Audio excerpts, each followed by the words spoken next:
السلام عليكم ورحمة الله وبركاته. الحمد لله رب العالمين، والعاقبة للمتقين، والصلاة والسلام على سيد المرسلين وعلى آله وأصحابه أجمعين. أما بعد، فقد قال الله تعالى في القرآن الكريم: أعوذ بالله من الشيطان الرجيم، بسم الله الرحمن الرحيم. فبما رحمة من الله لنت لهم، ولو كنت فظا غليظ القلب لانفضوا من حولك، فاعف عنهم واستغفر لهم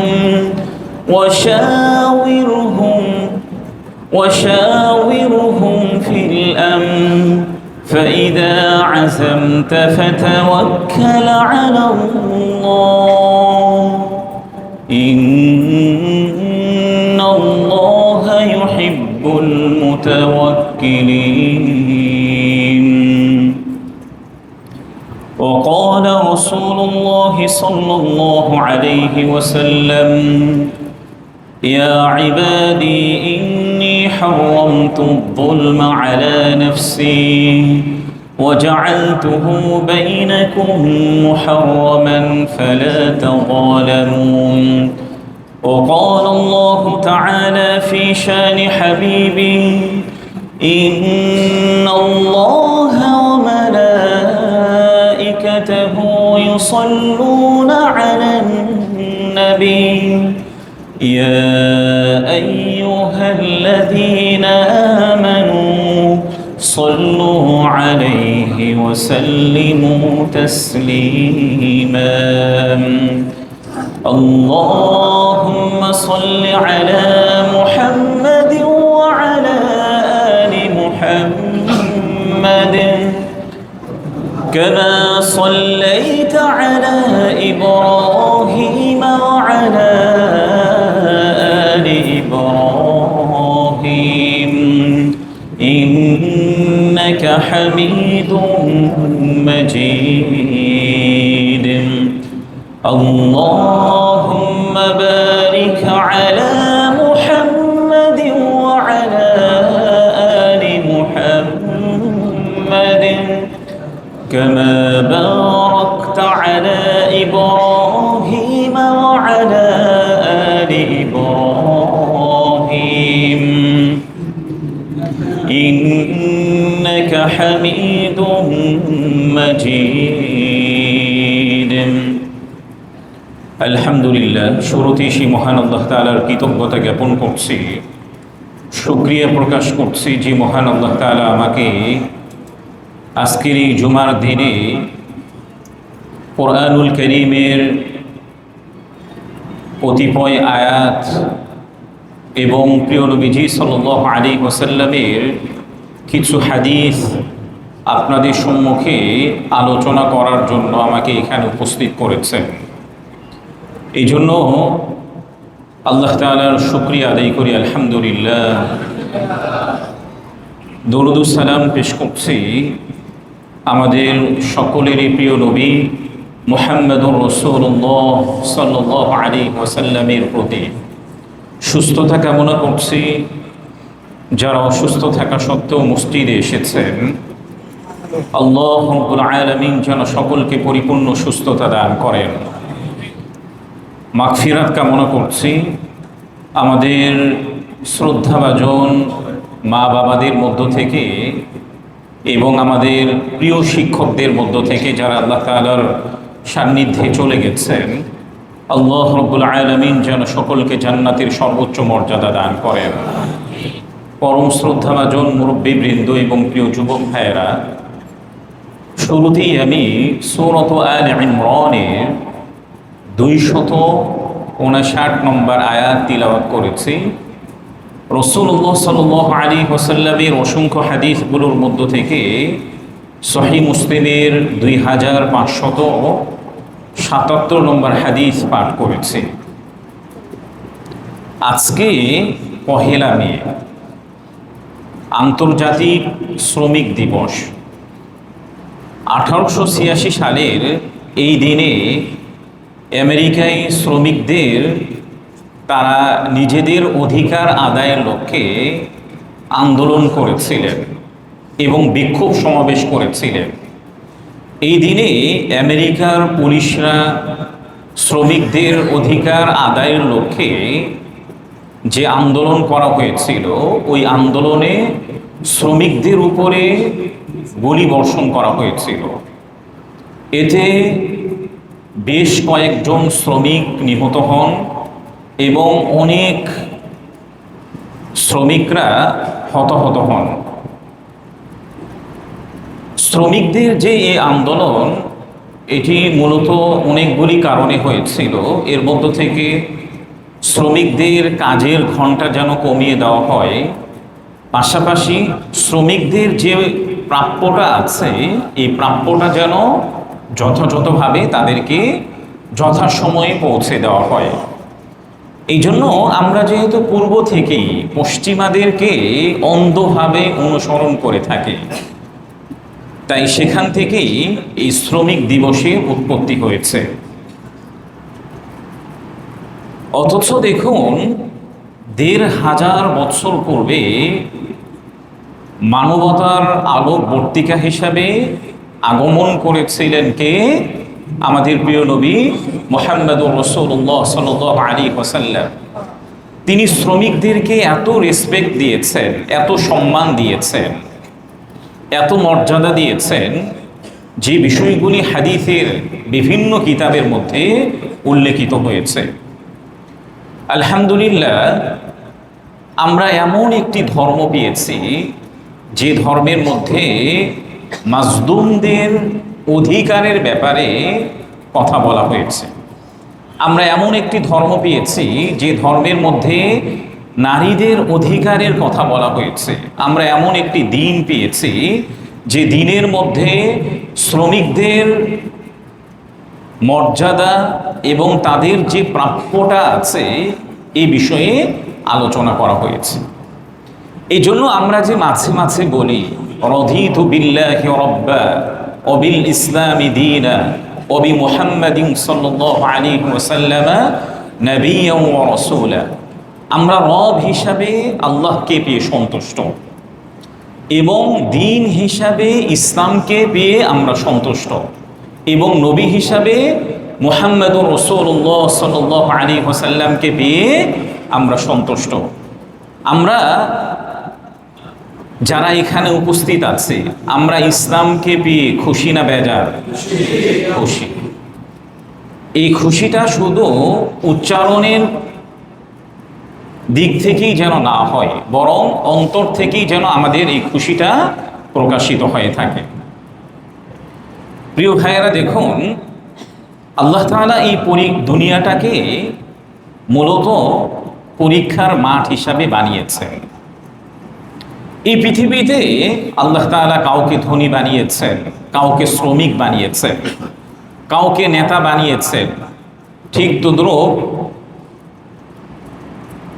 এক একজনকে এক একভাবে এই পৃথিবীতে কর্মক্ষেত্র দিয়েছেন। এই যে এক একজনের এক একটা কর্মক্ষেত্র, এর মধ্যে কিন্তু আল্লাহ তাআলার একটা গভীর রহস্য লুকিয়ে আছে। এর মধ্যে কি আছে বলেন? আল্লাহ তাআলার একটি গভীর রহস্য লুকিয়ে আছে। এই যে আমাদের প্রত্যেকেরই যে জীবিকাটা আলাদা আলাদা, আমাদের মুসল্লি যদি 5000 প্লাস হয়, দেখবেন যে এক একজন এক এক পেশায় নিয়োজিত আছে। এই জীবিকাটা কি আমরাই নির্ধারণ করেছি নাকি আল্লাহ তাআলার পক্ষ থেকে আগে থেকেই নির্ধারিত আছে? আল্লাহ তাআলার পক্ষ থেকে আগে থেকেই নির্ধারিত আছে। আল্লাহ তাআলাই মূলত আমাদের জীবিকাটাকে বন্টন করেন। কাউকে মালিক বানিয়েছেন, কাউকে শ্রমিক বানিয়েছেন, এক একজনকে এক একটা পেশায় মনোনিবেশ করেছেন। যদি এমনটা না হতো তাহলে যে দুনিয়াবি ব্যবস্থাপনাটা আছে এটা পুরাটাই কি হয়ে যেত, ভেঙ্গে পড়তো। ফর এক্সাম্পল হিসাবে যদি আমি বলি, আমরা যারা এখানেই উপস্থিত আছি, আমাদের দক্ষিণ মণিপুর এলাকায় যারা এখানে উপস্থিত আছে, সবাই যদি একটা পেশায় নিয়োজিত থাকতেন, প্রত্যেকের রুচি এবং অভিরুচিটা যদি এক হতো তাহলে কেমন হতো? যদি বলি যে ঠিক আছে, আমরা যারা এখানে উপস্থিত আছি সবাই মুদি দোকানদার হব, কিংবা সবাই উকিল হব, কিংবা সবাই ডাক্তার হব, তাহলে আমাদের ব্যবস্থাপনাটা কেমন হতো? পুরো পৃথিবীর রুচি অভিরুচি যদি এক হতো যে সবাই কি হবে, ডাক্তার হবে, তাহলে যে দুনিয়াবি ব্যবস্থাপনাটা যেটা আছে অন্যান্য কাজগুলি কে করত? এই জন্য আল্লাহ তাআলা কি করেছেন, এক একজনের রুচি অভিরুচি আলাদা দিয়েছেন। এই জন্য যেন দুনিয়াবি যে ব্যবস্থাপনাটা আছে এটা কখনোই না ভেঙে পড়ে। এই বিষয়টি আল্লাহ তাআলা সূরাতুজ যুখরুফের ৩২ নম্বর আয়াতের মধ্যে বলেছেন, আহুম ইয়াকসিমুনা রাহমাত রাব্বিক নাহনু কসামনা বাইনাহুম মাঈশাতাহুম ফিল হায়াতিদ দুনিয়া ورفعنا بعضهم فوق بعض درجات ليتخذ بعضهم بعضا سخريا। এই আয়াতের মধ্যে আল্লাহ তাআলা বলেছেন, তারা কি তোমার রবের রহমত বন্টন করে? আহুম ইয়াকসিমুনা রাহমাত রাব্বিক নাহনু কসামনা বাইনাহুম মাঈশাতাহুম ফিল হায়াতিদ দুনিয়া। পার্থিব এই দুনিয়াতে আমি প্রত্যেকের জীবিকাটা আমি নিজে বন্টন করি। সুবহানাল্লাহ। দুনিয়াবি এই জীবনে প্রত্যেকের জীবিকাটা বন্টন করেন কে? আল্লাহ তাআলা। এরপরে আল্লাহ তাআলা বলেছেন, ওয়ারাফা'না বা'দাহুম ফাওকা বা'দ, এবং তোমাদের একজনকে আরেকজনের উপরে শ্রেষ্ঠত্ব দিয়েছি, মর্যাদা দিয়েছি। একজনের উপরে আরেকজনের শ্রেষ্ঠত্ব এবং মর্যাদা কেন দিয়েছেন? আল্লাহ তাআলা এটাও নিজেই বলেছেন, লিয়াত্তাখিদা বা'দুহুম বা'দান সুখরিয়া, যেন তোমরা একজন আরেকজনকে নিজেদের অধীনস্থ হিসাবে গ্রহণ করতে পারো, একজন আরেকজনকে শ্রমিক হিসাবে গ্রহণ করতে পারো। সবাই যদি মালিক হতো, সবাই যদি শিল্পপতি হতো, সবাই যদি বাড়িওয়ালা হতো, তাহলে আমার মতো যারা ভাড়াটিয়া আছে কেউ থাকতো এমন? আমরা যদি সবাই বাড়িওয়ালা হতাম তাহলে আমাদের বাড়িগুলোতে থাকতো কারা? একটা বিষয় দেখেছেন, আল্লাহ তাআলা চমৎকার ভাবে, কত সুন্দর ভাবে এই পৃথিবীর যে শৃঙ্খলা আছে এটাকে রক্ষা করার জন্য কিভাবে তিনি এক একজনের রুচি অভিরুচি আলাদা দিয়েছেন। যে বিষয়টি আল্লাহ তাআলা সূরাতুজ যুখরুফের ৩২ নম্বর আয়াতের মধ্যে বলেছেন। কিন্তু এই যে আল্লাহ তাআলা কাউকে মালিক বানালেন, কাউকে ধনী বানিয়েছেন, কাউকে এক একটা পেশায় নিয়োজিত করেছে, এটা মূলত কি নয়, মর্যাদার মাপকাঠি নয়, বরং আল্লাহ তাআলার পক্ষ থেকে কি এটি একটি পরীক্ষা।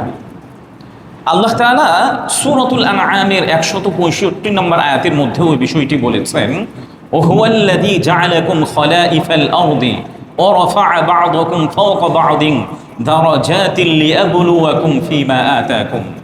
আল্লাহ তাআলা যে তোমাদের একজনের উপরে আরেকজনের মর্যাদা দিয়েছেন, শ্রেষ্ঠত্ব দিয়েছেন, একজনকে আরেকজনের অধীনস্থ বানিয়েছেন, এটা তোমাদের জন্য পরীক্ষা স্বরূপ। এমন না যে আল্লাহ তাআলা আমাকে বাড়িওয়ালা বানিয়েছেন, আমাকে শিল্পপতি বানিয়েছেন, কলকারখানার মালিক বানিয়েছেন, শ্রমিকদের উপরে আল্লাহ তাআলা আমার মর্যাদা বেশি দিয়েছেন, এমনটি নয়।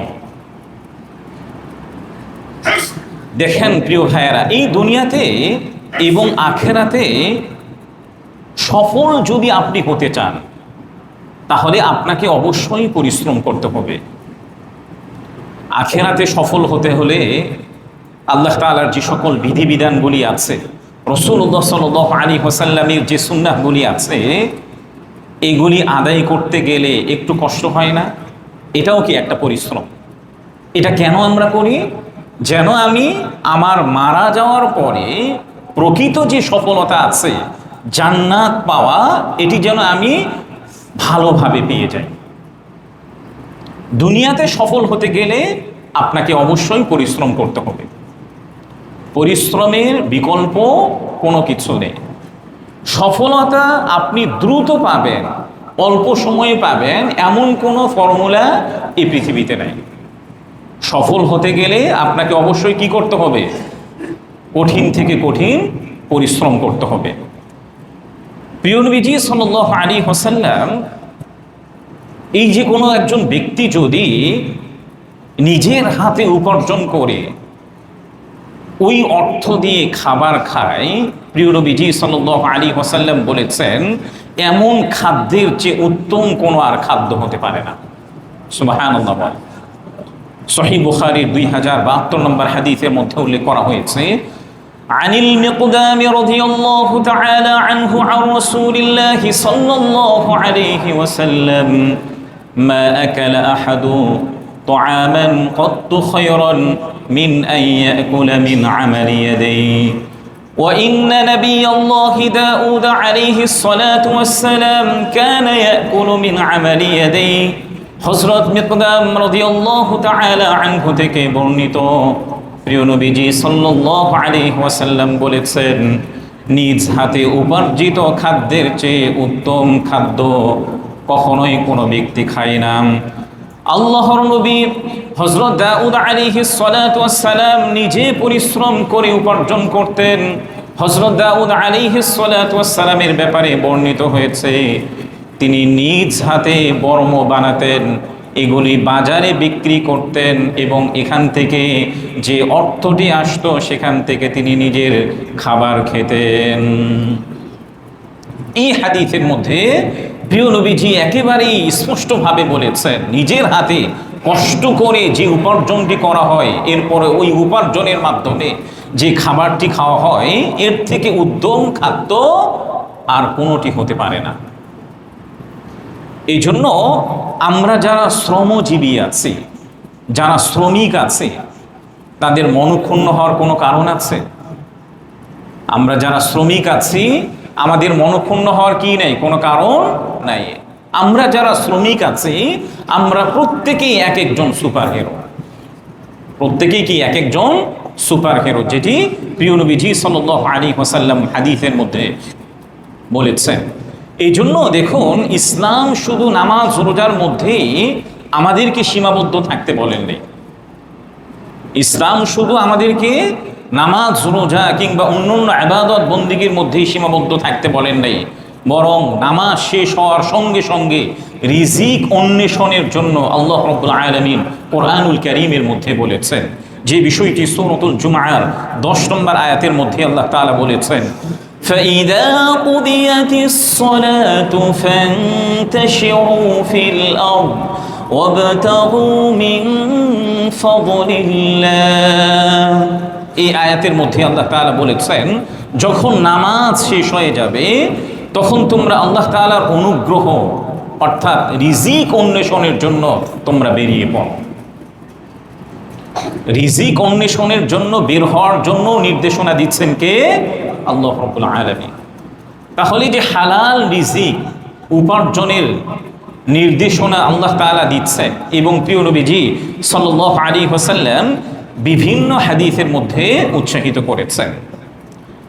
যারা শ্রমিক আছেন তাদের অধিকার প্রসঙ্গে প্রিয় নবীজির অনেক হাদিস আছে, আমি আপনাদের সম্মুখে আজকে কয়েকটি উল্লেখ করব। দেখুন, একবার হযরত আবু যর রাদিয়াল্লাহু তাআলা আনহু, তিনি একবার এক শ্রমিককে কতিপয় কটু বাক্যে কথা বললেন এবং তার মাকেও লজ্জিত করলেন। প্রিয় নবীজি সাল্লাল্লাহু আলাইহি ওয়াসাল্লাম তখন হযরত আবু যর রাদিয়াল্লাহু তাআলা আনহুকে বললেন, যে বিষয়টি হাদিসের মধ্যে উল্লেখ করা হয়েছে। হযরত আবু যর রাদিয়াল্লাহু তাআলা আনহু বলেছেন, ইন্নী সাবাবতু রাজুলান ফাআইয়ারতুহু বিউম্মি, যে আমি একজন আমার শ্রমিককে গালিগালাজ করলাম এবং তার মাকে নিয়েও গালিগালাজ করলাম, তার মাকেও কটু বাক্য শোনালাম। তখন প্রিয় নবীজি সাল্লাল্লাহু আলাইহি ওয়াসাল্লাম বললেন, হে আবু যর, জাহিলি যুগের যে স্বভাবটা ছিল এই স্বভাবটা তোমার মধ্যে এখনো আছে। জাহিলি যুগের যে স্বভাবগুলি হয়ে থাকে এই স্বভাবটা কি এখনো তোমার মধ্যে আছে। এরপরে প্রিয় নবীজি সাল্লাল্লাহু আলাইহি ওয়াসাল্লাম চমৎকার কিছু কথা বলেছেন, দেখুন। ক্বালা রাসূলুল্লাহ সাল্লাল্লাহু আলাইহি ওয়াসাল্লাম, ইখওয়ানুকুম খাওলুকুম জাআলাহুমুল্লাহু তাহতা আইদিকুম ফামান কানা আখুহু তাহতা ইয়াদিহি ফালইউতইমুহু মিম্মা ইয়াকুল ওয়ালইলবিসহু মিম্মা ইয়ালবাস ওয়ালা তুকাল্লিফুহুম মা ইয়াগলিবুহুম ফাইন কাল্লাফতুমুহুম ফাঈনুহুম। হযরত আবু যর রাদিয়াল্লাহু তাআলা আনহু যখন একজন শ্রমিককে গালিগালাজ করলেন, তখন প্রিয় নবীজি সাল্লাল্লাহু আলাইহি ওয়াসাল্লাম হযরত আবু যর রাদিয়াল্লাহু তাআলা আনহুকে বললেন, হে আবু যর, তোমার মধ্যে এখনো জাহিলি যুগের যে স্বভাব আছে এই স্বভাবটি তোমার মধ্যে রয়ে গেছে। এরপরে প্রিয় নবীজি সাল্লাল্লাহু আলাইহি ওয়াসাল্লাম বলেছেন, তোমাদের শ্রমিক যারা আছে, দাস দাসী যারা আছে, তারা তোমাদের ভাই, আল্লাহ রাব্বুল আলামিন তাদেরকে তোমাদের অধীনস্থ করেছেন। সুতরাং যে সকল শ্রমিকরা তোমাদের অধীনস্থ থাকবে তাদের উপরে তোমাদের জন্য করণীয় হচ্ছে তোমরা যে খাবারটি খাবে তাদেরকেও সেই খাবারটি খাওয়াবে এবং তোমরা যে কাপড়টি পরবে সেই কাপড়টিও তাদেরকে পরাবে এবং তাদের উপরে সাধ্যাতীত কোনো কাজ চাপিয়ে দিবে না। এই হাদিসের মধ্যে প্রিয় নবীজি সাল্লাল্লাহু আলাইহি ওয়াসাল্লামকে ভাই বলে সম্বোধন করেছেন। শ্রমিক যারা আছে তারা মালিকের কি হবে? ভাই হবে। এরপরে তাদের খাওয়া এবং পোশাকের গুরুত্ব দিয়েছেন। কষ্টকর কাজ হলে এই কষ্টকর কাজ যেন সহজেই সমাধান করতে পারে এ ব্যাপারে মালিকদেরকে সহযোগিতা করার জন্য প্রিয় নবীজি স্পষ্টভাবে নির্দেশনা দিয়েছেন। অন্য আরেকটি হাদিসের মধ্যে উল্লেখ করা হয়েছে, প্রিয় নবীজি সাল্লাল্লাহু আলাইহি ওয়াসাল্লাম বলেছেন, قال رسول الله صلى الله عليه وسلم لا يدخل الجنة سيء الملكا। এরপর প্রিয় নবীজি সাল্লাল্লাহু আলাইহি ওয়াসাল্লাম বলেছেন, আকরিমুহুম কাকারামাতি আওলাদিকুম ওয়া আতইমুহুম মিম্মা তাকুলুন। প্রিয় নবীজি সাল্লাল্লাহু আলাইহি ওয়াসাল্লাম বলেছেন, যারা শ্রমিকদের সাথে খারাপ আচরণ করে তারা জান্নাতে প্রবেশ করতে পারবে না। এরপরে আরো স্পষ্ট করে বলেছেন, তোমরা তোমাদের সন্তানদের সাথে যেমন বিহেভ করো, যেমন আচরণ করো, তোমাদের শ্রমিক যারা আছে তোমাদের সন্তানের মতোই তাদের সাথে আচরণ করো। এই হাদিসের মধ্যে আরো এক ধাপ অতিক্রম করে প্রিয় নবীজি সাল্লাল্লাহু আলাইহি ওয়াসাল্লাম স্পষ্ট বলেছেন, তোমরা তোমাদের সন্তানদের সাথে যেমন আচরণ করো তোমাদের শ্রমিক যারা আছে তাদের সাথেও তেমনটি আচরণ করবে। দেখেন, এই হাদিসের মধ্যে শ্রমিকদেরকে নিজেদের সন্তানের মতো আচরণ করার জন্য নির্দেশনা দিয়েছেন, যেটি সুনান ইবনে মাজার 3691 নম্বর হাদিসের মধ্যে উল্লেখ করা হয়েছে। দেখেন, যারা শ্রমিক আছে, বাসার বুয়া আছে, কিংবা বিভিন্ন ক্ষেত্রে আমাদের শ্রমিক যারা আছে তাদের সাথে কোনো ব্যক্তি যদি দুর্ব্যবহার করে তাদের প্রসঙ্গেও প্রিয় নবীজি সাল্লাল্লাহু আলাইহি ওয়াসাল্লাম ভীতি প্রদর্শনমূলক কথা বলেছেন। এই বিষয়ে সহিহ মুসলিমের 1659 নম্বর হাদিসের মধ্যে উল্লেখ করা হয়েছে, عن أبي مسعود الأنصاري رضي الله تعالى عنه قال كنت أضرب غلاما لي فسمعت خلفا من صوت اعلم أبا مسعود لله أقدر عليك منك عليهم فالتفت فإذا هو رسول الله صلى الله عليه وسلم فقلت يا رسول الله صلى الله عليه وسلم هو حر لوجه الله فقال رسول الله صلى الله عليه وسلم أما لو لم تفعل للفحتك النار أو لمستك النار হযরত আবু মাসউদ আল আনসারী রাদিয়াল্লাহু তাআলা আনহু থেকে বর্ণিত, তিনি বলেছেন, আমি একবার আমার শ্রমিককে মারছিলাম, মারধর করছিলাম। পেছন থেকে আমি একটি আওয়াজ শুনলাম। আমাকে বলা হলো, হে আবু মাসউদ, তোমার শ্রমিকের উপরে তোমার যতটুকু অধিকার আছে, যতটুকু পাওয়ার আছে, ঠিক তদ্রূপ তোমার উপরে আল্লাহ তাআলার পাওয়ার এর থেকেও আরো বেশি। এরপরে হযরত আবু মাসউদ আল আনসারী তিনি পিছনে তাকালেন। পিছনে তাকানোর পরে দেখলেন প্রিয় নবীজি সাল্লাল্লাহু আলাইহি ওয়াসাল্লাম তাকে এই কথাটি লক্ষ্য করে বললেন। এই কথাটি বলার পরে সঙ্গে সঙ্গে হযরত আবু মাসউদ আল আনসারী রাদিয়াল্লাহু তাআলা আনহু বললেন, ইয়া রাসূলুল্লাহ, আমি আল্লাহ তাআলার সন্তুষ্টির জন্য আমি আমার শ্রমিককে আজাদ করে দিচ্ছি। এরপরে প্রিয় নবীজি আরো বললেন, যদি তুমি তোমার শ্রমিককে, গোলামকে আজাদ না করতে, স্বাধীন না করতে, তাহলে জাহান্নামের আগুন তোমাকে স্পর্শ করত। যদি তুমি তাকে আজাদ না করে দিতে, স্বাধীন না করে দিতে, তাহলে জাহান্নামের আগুন তোমাকে স্পর্শ করতে। তাহলে এই হাদিস থেকেও বোঝা যায় হযরত আবু মাসউদ আল আনসারী নিজের গোলামকে, শ্রমিককে মারধর করছিলেন। এমত অবস্থায় এই দৃশ্যটি দেখার সঙ্গে সঙ্গে নবীজি তাকে সতর্ক করলেন, আর সাহাবীও সতর্ক হয়ে গেলেন। সঙ্গে সঙ্গে তিনি আল্লাহ তাআলার সন্তুষ্টির জন্য তাকে স্বাধীন করে দিলেন। দেখেন, শ্রমিকের থেকে কাজ বুঝে নেওয়ার পরে তাকে যদি কোনো মালিক প্রাপ্য বুঝে না দেয়, তার ব্যাপারে প্রিয় নবীজি কত ভয়ঙ্কর কথা বলেছেন দেখুন। এই ব্যাপারে সহিহ বুখারীর 2227 নম্বর হাদিসের মধ্যে উল্লেখ করা হয়েছে, ক্বালাল্লাহু সালাসাতুন আনা খুসমুহুম ইয়াউমাল কিয়ামা। তিনজন ব্যক্তির ব্যাপারে, তিনজন ব্যক্তির বিরুদ্ধে আমি কিয়ামতের দিন বাদী হব। তিনজন ব্যক্তির বিরুদ্ধে আমি কিয়ামতের দিন মামলা করব। এর মধ্য থেকে অন্যতম একজন ব্যক্তি হচ্ছে রাজুলুন ইস্তাজারা আজিরান ফাস্তাওফা মিনহু ওয়া লাম ইউতিহি আজরা ওয়া লাম ইউতি আজরা। একজন মালিক কোন শ্রমিককে নিয়োগ দিয়েছে, তার থেকে কাজ বুঝিয়েও নিয়েছে, বা কাজ বুঝিয়ে নেওয়ার পরে তার যে প্রাপ্যটা আছে এই প্রাপ্যটা বুঝিয়ে দেয়নি। প্রিয় নবীজি সাল্লাল্লাহু আলাইহি ওয়াসাল্লাম বলেছেন, এমন মালিকের বিরুদ্ধে আমি কিয়ামতের দিন আল্লাহ তাআলার কাছে মামলা করব। তাহলে যে মালিকের ব্যাপারে স্বয়ং প্রিয় নবীজি সাল্লাল্লাহু আলাইহি ওয়াসাল্লাম মামলা দায়ের করবেন, তার জান্নাতে যাওয়ার কোনো অপশন আছে? কথা বলেন, জান্নাতে যাওয়ার কোনো সুযোগ আছে? জান্নাতে যাওয়ার কোনো ধরনের কোনো সুযোগ বা অপশন নাই। দেখেন, শ্রমিকের শ্রম নেওয়ার পরে ইসলাম বলে যত দ্রুত সম্ভব তার পারিশ্রমিকটা দিয়ে দাও। কখন দিবেন? শ্রমিকের পারিশ্রমটা কখন দিবেন, এই বিষয়ে প্রিয় নবীজি সাল্লাল্লাহু আলাইহি ওয়াসাল্লাম সুন্দর একটি কথা ব্যক্ত করেছেন।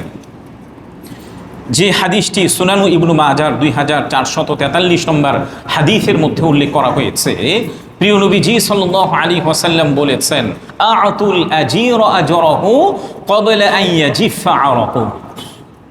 একজন শ্রমিকের ঘাম শুকানোর পূর্বেই তার পারিশ্রমটা দিয়ে দাও। একজন শ্রমিকের ঘাম শুকানোর পূর্বে কি করবেন? তার পারিশ্রমটা দিয়ে দিবেন। এই জন্য অন টাইম, সময় মতো তার পারিশ্রমিকটা বুঝিয়ে দেওয়া, এটাও কার নির্দেশনা বলেন? প্রিয় নবীজি সাল্লাল্লাহু আলাইহি ওয়াসাল্লামের নির্দেশনা। প্রিয় নবীজি আরও কি কি নির্দেশনা দিয়েছেন দেখুন। শ্রমিকদের সাথে আপনার একটা কমিটমেন্ট হয়েছে, এখন যেভাবে কমিটমেন্ট হয়েছে এর বাহিরে আরও অতিরিক্ত যদি কোনো কাজ তার থেকে করে নিতে চান, এটার জন্য আলাদাভাবে আপনাকে বিল পে করতে হবে।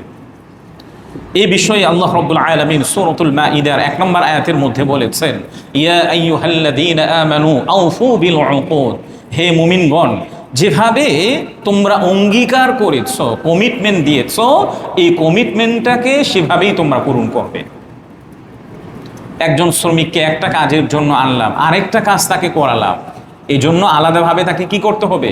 পারিশ্রমিকটা দিয়ে দিতে হবে।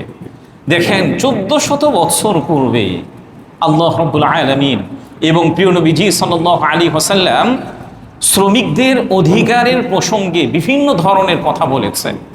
আজকের এই সময়ে এসে জাতিসংঘ আমাদেরকে শিখায় যে শ্রমিকদেরকে মজুরি দিতে হবে।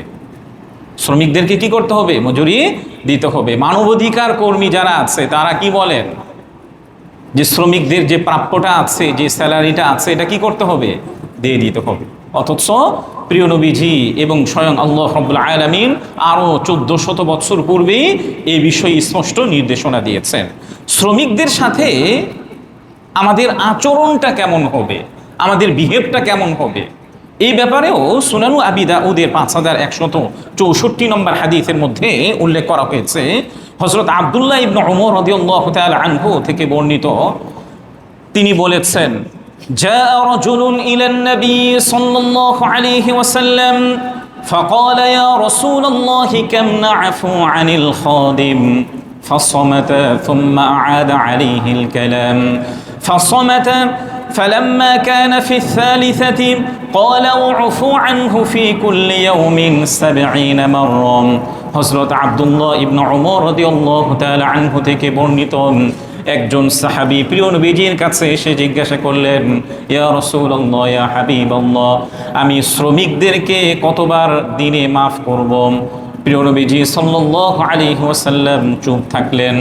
দ্বিতীয়বার জিজ্ঞাসা করলেন, প্রিয় নবীজি চুপ থাকলেন। তৃতীয়বার যখন আবারও ওই সাহাবী প্রিয় নবীজিকে জিজ্ঞাসা করলেন যে, ইয়া রাসূলুল্লাহ, আমি শ্রমিকদেরকে দৈনিক কতবার মাফ করে দিব?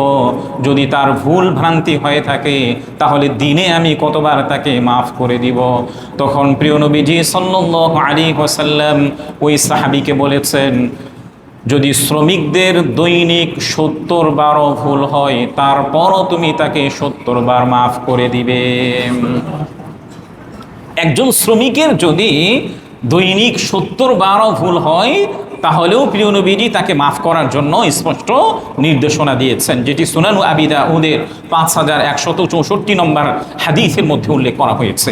প্রিয় নবীজি সাল্লাল্লাহু আলাইহি ওয়াসাল্লাম দেখুন শ্রমিকদেরকে তিনি কত মর্যাদা এবং রেসপেক্ট দিয়েছেন। দেখুন প্রিয় নবীজির যখন একেবারে জীবন সায়ান্নে মৃত্যুবরণ করবেন, মৃত্যুবরণ করার একেবারেই পূর্ব মুহূর্তে তিনি দুটি কথা বলেছিলেন, যেটি সুনান ইবনে মাজাহ 2698 নম্বর হাদিসের মধ্যে উল্লেখ করা হয়েছে।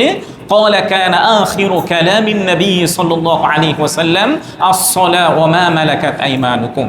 নবীজির জীবনের শেষ বাক্য ছিল যে নামাজ, নামাজ, নামাজকে কখনোই অবহেলা করবে না। 2 নম্বর যে কথাটি ছিল, তোমাদের অধীনস্থ যারা আছে, শ্রমিক যারা আছে, তাদের সাথে তোমরা ভালো আচরণ করবে। তোমাদের শ্রমিক যারা আছে তাদের সাথে কি করবে? ভালো আচরণ করবে।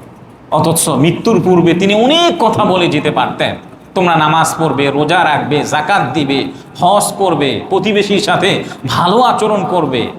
শুধু নামাজের কথা বলেছেন, আর আরেকটা কি বলেছেন?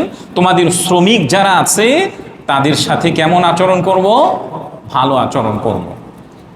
দেখেন শুধু শ্রমিকদের কথা প্রিয় নবীজি বলেছেন এমনটি না, বরং যারা মালিক আছে, ইসলাম এমন একটি পূর্ণাঙ্গ ধর্ম যাদের প্রত্যেকের অধিকারের ব্যাপারে কথা বলা হয়েছে। শুধু শ্রমিকদের কথা বলা হয়েছে বিষয়টি এমন নয়।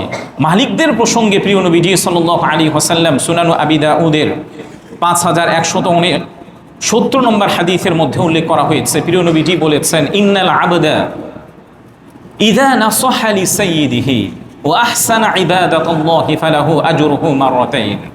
কোনো একজন শ্রমিক যদি মালিকের ভালো চায় এবং মালিক যে কাজটি তাকে দিয়েছে এটা যদি সে যথাযথভাবে আদায় করে আর আল্লাহ তাআলার ইবাদত করে, আল্লাহ তাআলা তাকে দ্বিগুণ প্রতিদান দিবেন। এই জন্য শ্রমিকের উপরে কর্তব্য কি? এমন না যে শ্রমিক আমাকে মালিক একটি কাজ আমাকে দিয়েছে, এটাকে গাফলতির সাথে, অলসতার সাথে কোনোভাবে এটাকে শেষ করলাম এমনটি প্রিয় নবীজি বলেন নাই, বরং এটাকে যত ভালোভাবে সম্পূর্ণ করা যায় এ ব্যাপারে প্রিয় নবীজি স্পষ্টভাবে নির্দেশনা দিয়েছেন। শ্রমিকদের যে প্রাপ্যটা আছে এই প্রাপ্যটা ব্যাপারে আপনি যদি টালবাহানা করেন এটাও কি জুলুম। যে সময়ে তার পারিশ্রমিকটা দেওয়ার কথা এই সময়ে আপনি দিলেন না, এটাকেও প্রিয় নবীজি স্পষ্টভাবে জুলুম বলে আখ্যায়িত করেছেন, যেটি সহিহ বুখারীর 2287 নম্বর হাদিসের মধ্যে উল্লেখ করা হয়েছে। এছাড়া হাদিসে কুদসির মধ্যে সহিহ মুসলিমের 2577 নম্বর হাদিসের মধ্যে, যেটি হাদিসে কুদসি, আল্লাহ তাআলা বলেছেন, ইন্নী হারামতু যুলমা আলা নাফসি ওয়া জাআলতুহু বাইনাকুম মুহাররামান ফালা তাযালামু। হে আমার বান্দাগণ, আমি নিজের উপরে জুলুম করাকে হারাম করেছি, তোমরাও একে অপরের প্রতি জুলুম করবে না। আমরা জুলুম স্বাভাবিকভাবে কাদের সঙ্গে করে থাকি?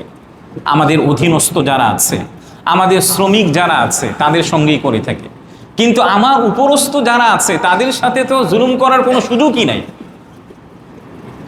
এই জন্য আল্লাহ তাআলা এই ব্যাপারগুলিতে খুবই সতর্কতার সাথে পথ চলার জন্য নির্দেশনা দিয়েছেন। নবীজি শুধু অন্যদেরকে উৎসাহিত করেছেন বিষয়টি এমন নয়। দেখুন সুনানু তিরমিজির 2015 নম্বর হাদিসের মধ্যে দীর্ঘ একটি হাদিস, হযরত আনাস ইবনু মালিক রাদিয়াল্লাহু তাআলা আনহু একেবারেই ছোট্ট থেকে নিয়ে 10 বছর প্রিয় নবীজির খাদেম ছিলেন, ঘরের কাজকর্মগুলি করে দিতেন, প্রিয় নবীজির ব্যক্তিগত কাজগুলি তিনি করে দিতেন। কয় বছর? 10 বছর। হযরত আনাস তিনি বলেছেন, আমি নবীজির 10 বছর সেবা করেছি, নবীজি কখনোই আমাকে কটু বাক্যে কথা বলেন। সুবহানাল্লাহ, বাসায় গিয়ে বলবেন। এই দীর্ঘ 10 বছরে প্রিয় নবীজি তাকে কি করেন নাই? কখনোই কটু বাক্যে কথা বলেন নাই। আমাদের বাসার যারা বুয়া আছে, আমাদের শ্রমিক যারা আছে, আমার কাছে মনে হয় সরকারিভাবে তো বিভিন্ন পুরস্কার দেওয়া হয়, জাতীয় পুরস্কার দেওয়া হয়, আরও বিভিন্নভাবে পুরস্কার দেওয়া হয়। পুরস্কারের আরেকটা ক্যাটাগরি থাকা দরকার, যে সকল মালিকরা আছে, বাড়িওয়ালা আছে, তাদের বাসায় যদি 20 বছর কোনো কাজের বুয়া থাকে তাকে জাতীয়ভাবে পুরস্কৃত করা হবে। কোনো গাড়িওয়ালার ড্রাইভার যদি 20 বছর থাকে তাকে, ওই মালিককে, ওই গাড়িওয়ালাকে কি করা হবে? জাতীয়ভাবে পুরস্কৃত করা হবে। তখনই বোঝা যাবে কি একজনের বাস্তবিক চরিত্রটা কেমন। দেখা যাচ্ছে ড্রাইভার টিকে না, কেন টিকে না? মালিক তার সাথে খারাপ আচরণ করেছে। বুয়ারা টিকে না, কেন টিকে না? যারা ঘরের অধিবাসী আছে তাদের উপরে বিভিন্ন ধরনের অত্যাচার করে। এমনকি দেখেন শ্রমিক দিবসে যারা বিভিন্ন ধরনের কথা বলেন, তারাই সবচেয়ে বেশি শ্রমিকদের অধিকারকে ক্ষুণ্ণ করে। আজকে তো শ্রমিক দিবস, দেখবেন বিভিন্ন জায়গায় একেবারে মাইকে আওয়াজ করতে করতে একেবারে শেষ হয়ে গিয়েছে, ঘামে শেষ, অথচ তার বাসার বুয়ারা তার থেকে ঠিক মতো ভালো আচরণ পায় না, তার অধীনস্থ যে সকল শ্রমিকরা আছে তার সাথে ভালো আচরণ পায় না। এই জন্য প্রিয় ভাইয়েরা দেখেন কোরআনুল কারীমের মধ্যে পৃথিবীর মধ্যে যারা টপ লেভেলের ধনী আছে, আপনি তাদের যদি লাইফ হিস্টোরি অধ্যয়ন করেন দেখবেন তাদের কমন একটি স্বভাব হচ্ছে তারা বিনয়ী হয়ে থাকেন। অনেক গুণ তাদের মধ্যে আছে, কিন্তু কমন একটি স্বভাব কি? তারা বিনয়ী হন। বাংলাদেশের কথা বলছি না, বাংলাদেশের ম্যাক্সিমাম শিল্পপতিরা হচ্ছে ভূমিদস্যু। বাংলাদেশের ম্যাক্সিমাম শিল্পপতিরা কি? ভূমিদস্যু। অন্য দেশের কথা বলছে। কোরআনুল কারীমের মধ্যেও সূরাত আলে ইমরানের 259 নম্বর আয়াতের মধ্যেও আল্লাহ তাআলা বলেছেন, ফাবিমা রাহমাতিন মিনাল্লাহি লিনতা লাহুম ওয়ালাউ কুনতা ফাদ্দান গালিযাল কলবি লানফাদ্দু মিন হাওলিক। হে নবী, আপনি যদি কঠোর স্বভাবের অধিকারী হন তাহলে আপনার আশেপাশে যারা আছে তারা আপনার পাশ থেকে সরে যাবে। আপনি একজন শ্রমিকের সাথে ভালো আচরণ করে যতটা কাজ তার থেকে আদায় করতে পারবেন, কঠোর আচরণের মাধ্যমে ততটা কাজ আদায় করতে পারবেন না। পৃথিবীতে যত সৌন্দর্য আছে প্রত্যেকটা সৌন্দর্যের মধ্যে আল্লাহ তাআলার সৃষ্টিগত সৌন্দর্য ছাড়া যতগুলো সৌন্দর্য আছে প্রত্যেকটা সৌন্দর্যের মধ্যে কি আছে? শ্রমিকদের হাত আছে। আজকে মালিকরা তো অনেক দাম্ভিকতার সাথে আত্ম অহমিকার সাথে চলাফেরা করেন, অথচ শ্রমিকরা যদি তাদেরকে হেল্প না করতেন তাহলে পারতেন? আমাদের গার্মেন্টস যাদের আছে, বিভিন্ন সেক্টরে যারা কাজ করেন, দেখবেন শ্রমিকদেরকে নামকে অস্তে একটা মজুরি দেন, অথচ নিজেরা একেবারে কোটিপতি হচ্ছে, শিল্পপতি হচ্ছে, কিন্তু শ্রমিকদেরকে যথাযথভাবে প্রাপ্য দেন না। কোনো শ্রমিককে যদি পূর্ববর্তী মাসের বেতন এই মাসের 10 তারিখে কিংবা 12 তারিখে কিংবা 7 তারিখেও দেওয়া হয়, এটাও ওলামায়ে কেরামগণ বলেছেন এটা স্পষ্ট জুলুম। কোনো একজন শ্রমিক যদি 7 দিন কাজ করার পরে সে অন্য কোথাও যায়, এই 7 দিনের বেতন থেকে তাকে আপনি বঞ্চিত করলেন, এটাও আপনি তার প্রতি জুলুম করলেন। আল্লাহ তাআলা আমাদের সবাইকে শ্রমিকদের যে যথাযথ প্রাপ্য আছে এগুলিকে ঠিকমতো বুঝিয়ে দেওয়ার তৌফিক দান করেন।